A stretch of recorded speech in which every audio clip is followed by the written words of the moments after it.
Hey there, welcome to the channel. So today we're going to take a look at trade desk fundamentals.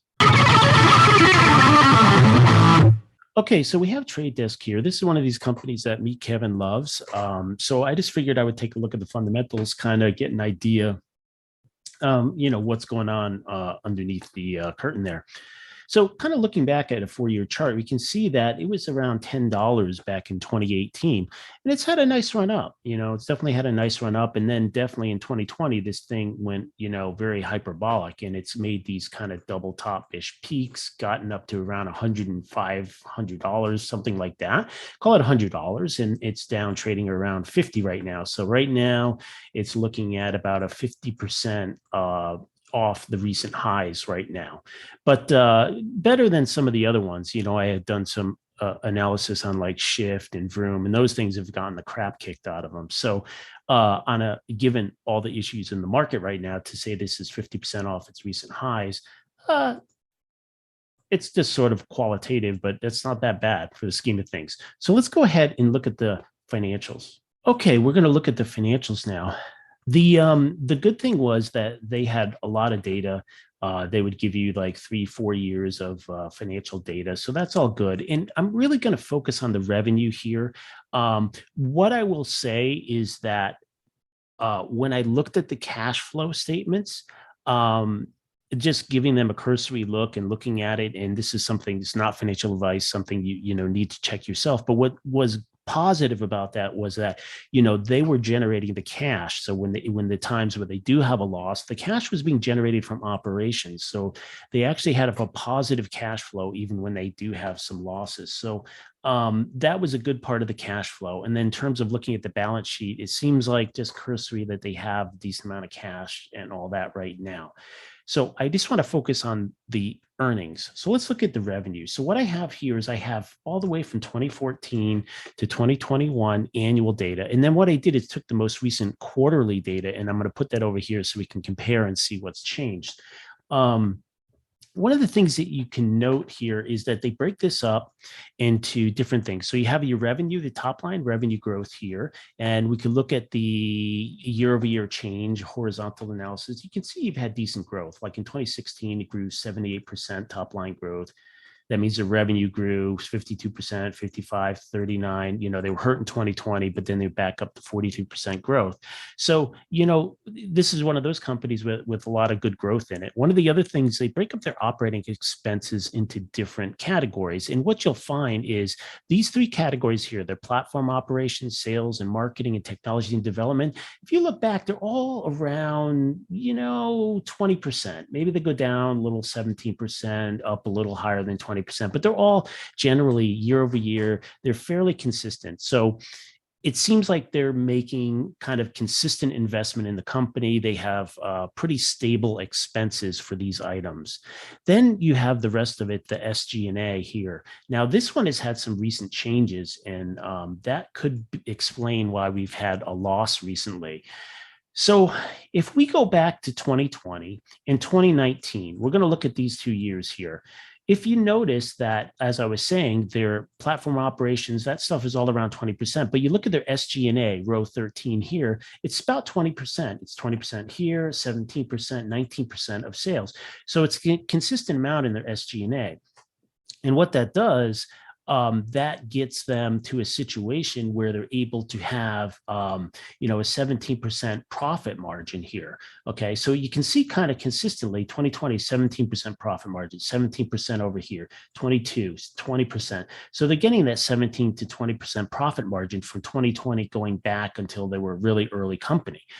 Then what happens is and they're actually positive. They're actually, over here, their net income is, 29% coming down to the bottom line, 16%, 18, 16%. So they've been profitable. And even in 2021 for the year, they're profitable. Okay.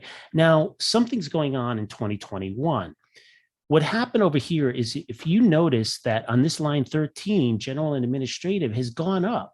See, consistently, it was only 20% of revenue, but now their SG&A has gone up by about 10%. It's now representing 30% of the revenue. And that is a significant number. It's a significant percentage and a significant number. Look, their sales, their revenue grew by 43%. And even though it grew by that amount, the amount of spending on their SG&A increased such that their SG&A is now gone from 20% to 31% of that revenue. So what that did is that forced them into a situation where they had a lower profit margin. Their basically profit margin down to the bottom line was only 11%. So it dropped. Previously, I mean, there's variation. 2020, they had 30% to the bottom, 16, 18, 16, but they had, different numbers, 16%, 18% at other times, and they dropped to 11% for 2021. So the biggest kind of red flag that I really see is this guy here, this fact that they're spending more money on SG&A.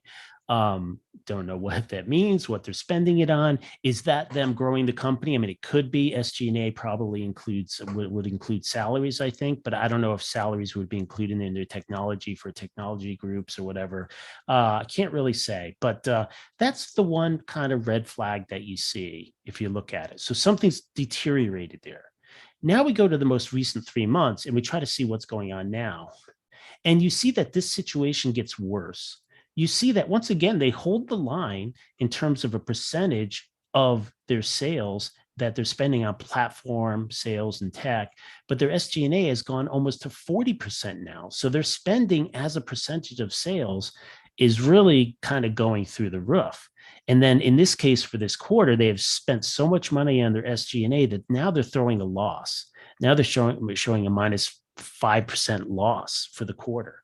Now, what I did is I said, okay, look, take the quarter, and remember, quarters can have different variation across the year. So this is not 100% thing, but we can just do it to get kind of an estimate.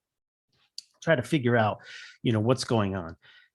If we take the quarterly revenue, multiply it by 4, we get $1.2 billion here, as compared to all the revenue there, 1.1 billion. Now, if you compare that, that's now the growth rate is dropped to 5%. So that's a huge drop in growth of this company. I mean, think about it. That's a huge drop in growth, only 5%. And then as the fact as well that their SG&A has gone up to 40% of revenue. So just looking at that, you would get this idea that, hey, something's going on. In other words, they've staffed up, they've increased their expenses to support a larger business, to support more revenue, but it doesn't look like all that revenue came in that they expected, right? Because if, for example, my guess would be is they would love to be back with SG&A at 20%. And that would be the case if they had basically 20% more revenue, right? Then this percentage would be the same, but it's not. So it seems like things haven't worked out quite as expected. Now, let's go ahead and take a look at a quarter over quarter. If we look at the quarter over quarter, it doesn't look as bad, right? It actually looks better. So for 2022, that quarter over quarter is 43% increase in sales. So it's much better. It's not the 5% here. So which one's right? I don't know. It's just different ways of looking at it. You look at quarter over quarter, then you could do, it's probably a lot of work, but you could then try to figure out there must be a variability in the business over annually based on what quarter it is. Some quarters do better than others. And so when I multiply this quarter by this, I'm getting a lower number than would be typically expected. There must be better growth than that. Okay, fine. So let's just look at that. So quarter over quarter looks better. It looks like, hey, compared to the quarter from a year ago, 43% growth. So it seems like they're back, right? It seems like they're back on track to, 40% growth. So that actually looks better. However, just note that they're still in the same situation with the cost, right? So if you look at it and say, hey, the growth is there, they're growing, quarter over quarter growth looks good, but they still have an issue with the expenses. There's still their SG&A is like 40%, whereas it was only 23% back there. And so that's why they had a loss this quarter. So that's what I see for Trade Desk. I mean, just looking at the financials, and this is sort of the different ways of looking at it. You look at like a Meet Kevin kind of guy, and he's going to look really at those sales. He's looking at these numbers, the growth numbers. And then, but what you've seen in certain cases, as I've shown you, especially with like Shift and Vroom and some of these other Carvana, some of these other companies, if you don't have the profitability, if you don't have this gross margin, if you don't have it, then you don't have enough to cover your expenses to get to the bottom line to be profitable. And in essence, the more you sell, the more you lose, and you don't want to be in that situation. So in conclusion, all I can say is that it seems like, and this is just my opinion, not financial advice, it seems like they have, good growth. It seems like something is deteriorated. So something's on the cusp here. Obviously they went to a quarterly loss. A year ago, they didn't have a quarterly loss. So something obviously is deteriorated here. So there's something going wrong. And you can see another issue that you can see is that general administrative has gone up as a percent of revenues. Now, how does this work? So if you work for this company, unfortunately, what does that mean? Unfortunately, what this means, this is a huge red flag. See, if I was working for this company, it would make me nervous because I know they're going to have to do layoffs, right? They have to lower this number.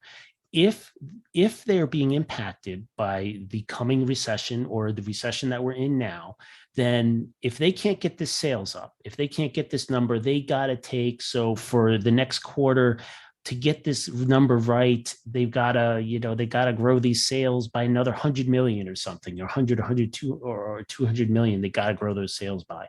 If they're not able to do that, or don't expect that they're going to be able to do that because of the basically pending recession, then they're going to have to cut costs, and they're going to have to cut costs pretty quick. See, the unfortunate problem, and it's very problematic, because I know you look at it and you say, well, they have like hundreds of millions of cash on the balance sheet and stuff, and yes, they do, but the problem is they have to, the way they have to manage these companies, they have to keep everything in line.